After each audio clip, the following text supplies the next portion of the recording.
ليلة 13 مايو 2006 وبالتحديد في ملعب دو فرانس في باريس، النهائي الأوروبي الأكبر. الجانرز خسروا نهائي دوري أبطال أوروبا قدام برشلونة بهدف في الوقت الإضافي بعد ما لعبوا ساعة ونص ب10 لاعبين بس، وده بعد طرد حارسهم يانس ليمان. هنري اللي كان هو السبب الأكبر في وصول الفريق للنهائي وقف بيتفرج على زمايله وهم بينهاروا واحد ورا واحد. الصحفيين جريوا عليه بعد المباراة وسألوه ايه اللي بتحس بيه دلوقتي، فقال جملة واحدة وهي طول عمري بشتغل عشان اوصل للحظه زي دي وما لقيتهاش. فالجمله دي لخصت مسيره واحد من اعظم اللاعبين في تاريخ كره القدم، لاعب فاز بكل حاجه ممكن تتخيلها، كاس العالم واليورو ودوري الابطال والبريمير ليج، بس فضل طول حياته يجري ورا حاجه واحده بس، هي الكره الذهبيه، البالون دور. عارفين ايه اللي بيجمع الجماهير دايما؟ انهم بيتفقوا على حاجه واحده بس، وهي ان مثلا ان المنتخب الهولندي هو اكتر منتخب في تاريخ الكوره ما خدش حقه.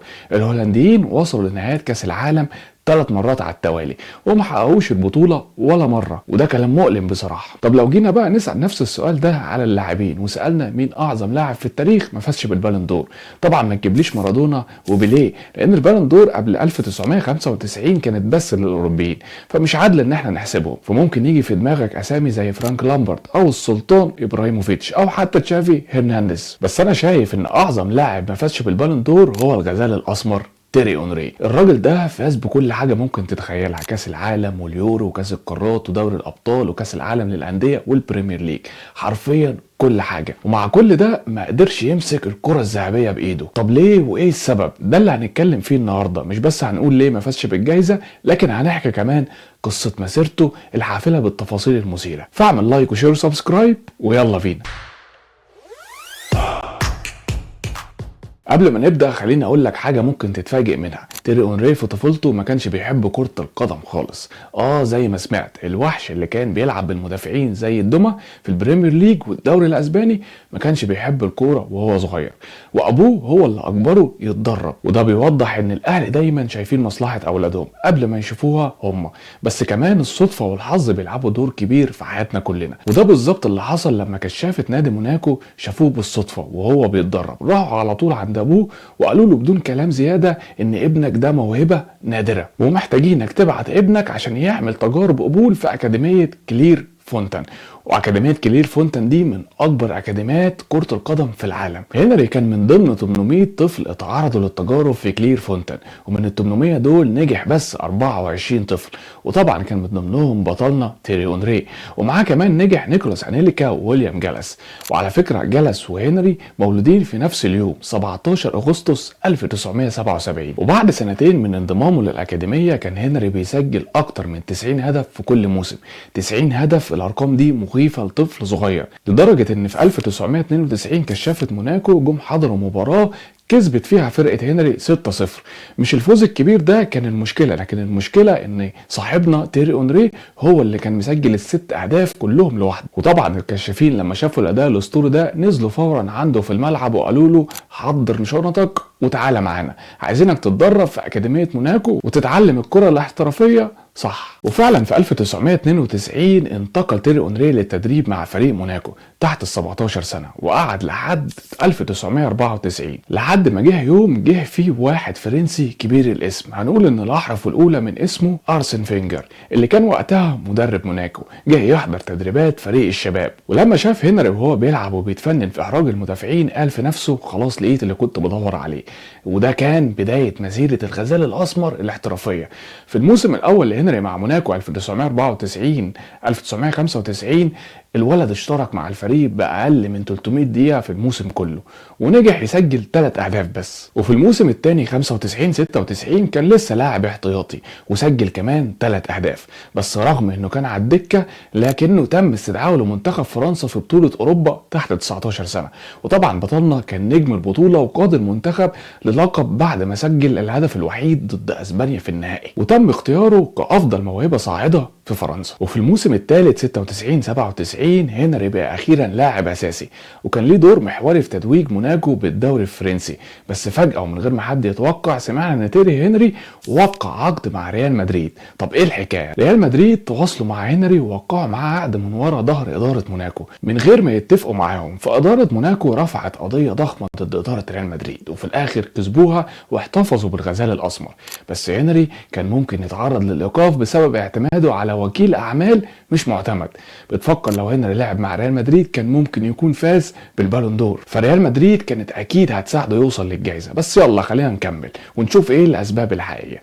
بعد ما فشلت خطته في الانتقال لريال مدريد، رجع هنري في موسم 97-98 وقدم موسم اسطوري مع موناكو، وقاد الفريق لنصف نهائي دوري الابطال بعد ما سجل 7 اهداف في البطولة، اللي كانت في الوقت ده تاني اكبر عدد اهداف يسجلها لاعب فرنساوي في موسم واحد من دوري الابطال بعد الاسطورة جوست فونتان.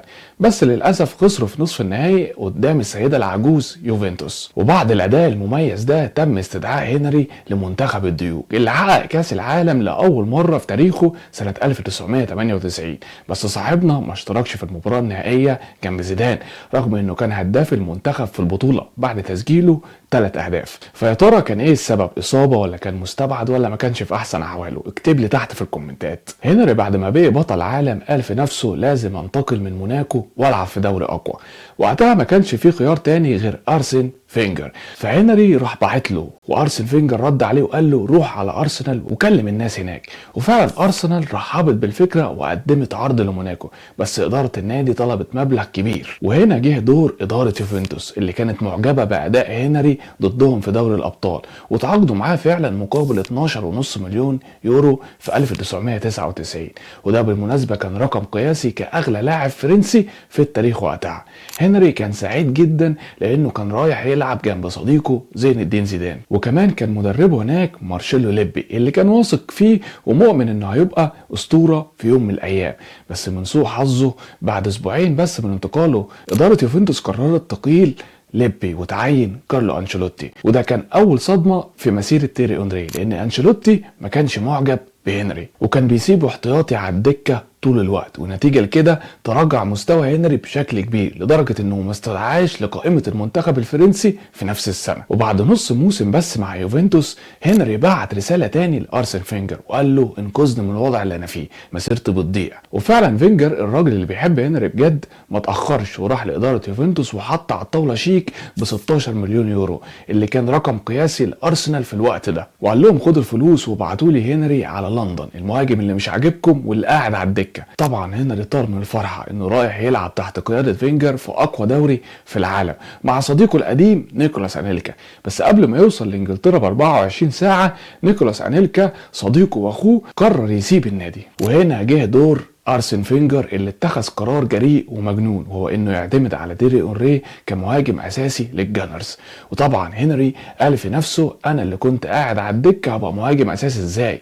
انا نسيت ازاي بتتلعب كرة القدم اصلا. حرفيا ده كان التحدي الاصعب والاكثر رعبا في مسيرته، وبسبب الضغط الكبير ده كانت بدايته في البريمير ليج متواضعه جدا، وبعد 3 شهور و20 مباراه سجل هدفين بس في الاخر صاحبنا هنري صحي من النوم وسجل هدفين كمان. وبعد شهر كانت المباراه النهائيه لارسنال ضد جالاتا في اليوروبا ليج واللي انتهت بالتعادل 0-0، وبعدها فاز جالاتا بركلات الترجيح. خليني اقول لك ان كاس الاتحاد الاوروبي او اليوروبا ليج هي البطوله الوحيده اللي ما فازش فيها هنري طول مسيرته كلها بعيدا عن جو ارسنال. وبعد 11 يوم من نهائي اليوروبا ليج تم استدعاء تيري اونري لمنتخب فرنسا في يورو 2000. هنري كان لاعب اساسي في الفريق وسجل هدف وصنع هدف في مباراه الافتتاح قدام التشيك، وفاز بجائزه افضل لاعب في المباراه، وسجل كمان هدف في نصف النهائي ضد البرتغال.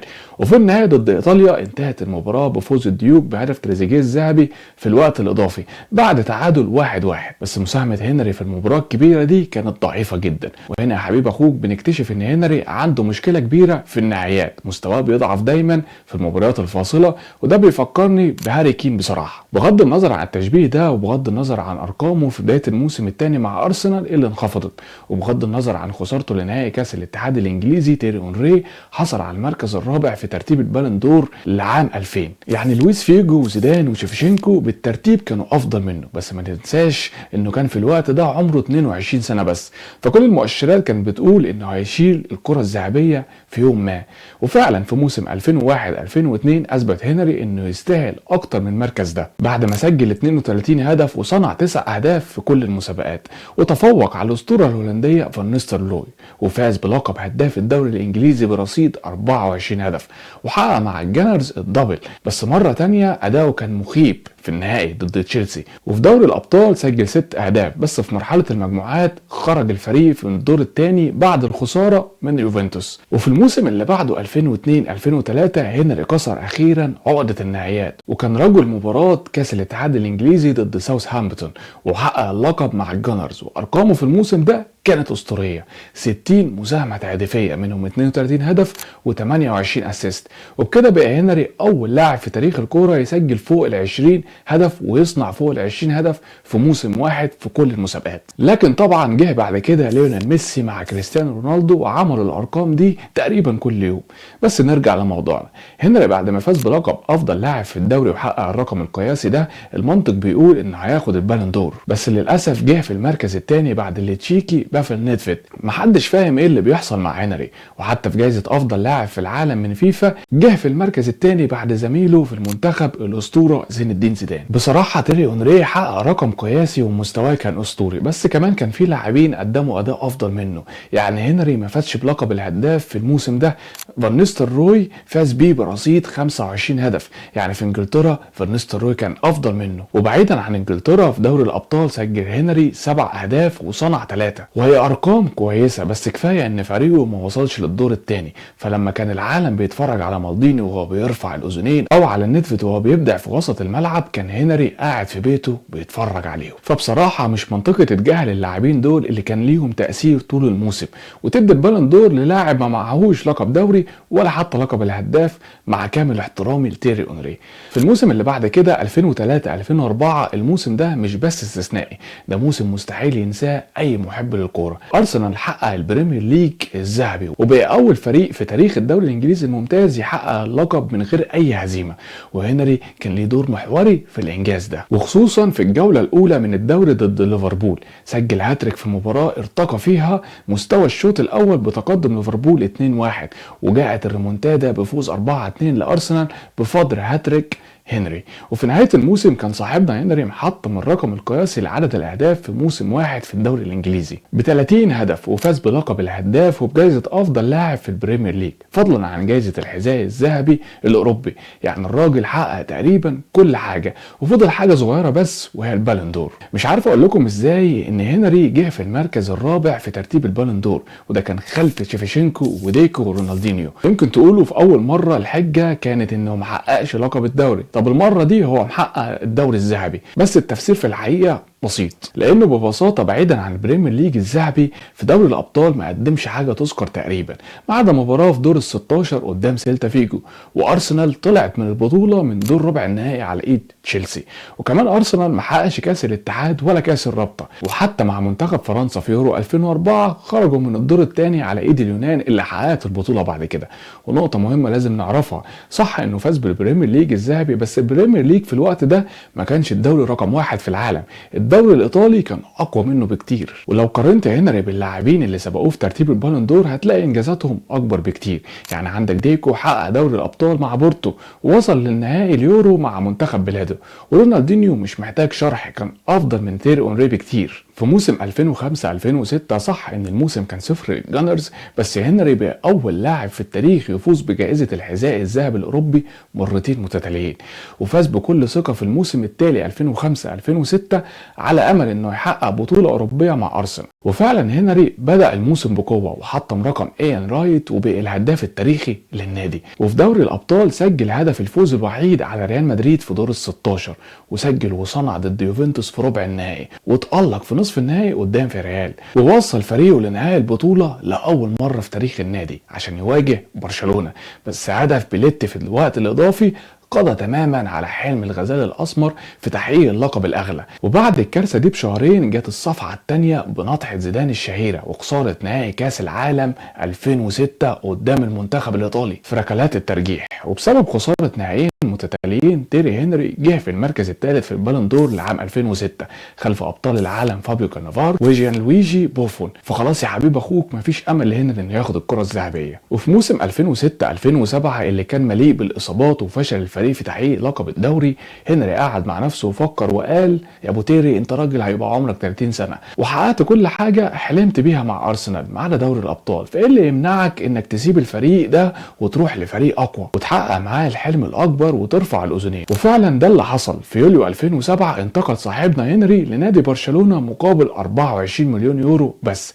الموسم الاول لتيري اونري مع برشلونه 2007 2008 كان كويس نوعا ما من ناحيه الارقام، فسجل 19 هدف وكان في المركز الثاني بعد ميسي في الاسيستات. اما بقى في الموسم الثاني 2008 2009 فرانك ريكارد ساب الفريق وجه بيب جوارديولا، والباقي طبعا تاريخ كلنا عارفينه. هنري في الموسم ده تألق بشكل كبير وخصوصا في دوري الابطال، وتألق في دور ال 16 ضد ليون الفرنسي وسجل 3 اهداف في مباراه الذهاب والاياب، فضلا عن هدفه قدام بايرن ميونخ في ربع النهائي. واخيرا هنري مش بس حقق حلمه وفاز بدوري الابطال، لكن كان كمان واحد من ابطال السداسيه التاريخيه لبرشلونه، بس للاسف مستواه ما كانش ثابت كل موسم، فاحتل المركز ال 15 في ترتيب البالون دور لعام 2009. يعني يا هنري حققت دوري الابطال بس ده بعد ما اتاخرت كتير وجه وقت سيطره ميسي ورونالدو، فقرر جوارديولا انه يتخلى عنه وانتقل هنري للدوري الامريكي مع نيويورك ريد بولز، وبعدها جت اعاره عاطفيه كده شهر ونص الارسنال، بس بعدين رجع للدوري الامريكي وقعد فيه لحد عام 2015 لحد لما قرر الاسطوره الفرنسي تيري اونري انه يعلق الحذاء ويعلن اعتزاله ويشتغل محلل لكره القدم الانجليزيه. خلاصه الكلام هنري في مسيرته الرائعه الحافله استحصت عليه الكره الذهبيه، بس مستحيل ننكر ان البالون دور هي اللي خسرت تيري اونري مش العكس. فاتمنى ان تكون الحلقه عجبتكم وما تنساش تعملوا اللايك والشير والسبسكرايب واستنونا في حلقات جايه كتير.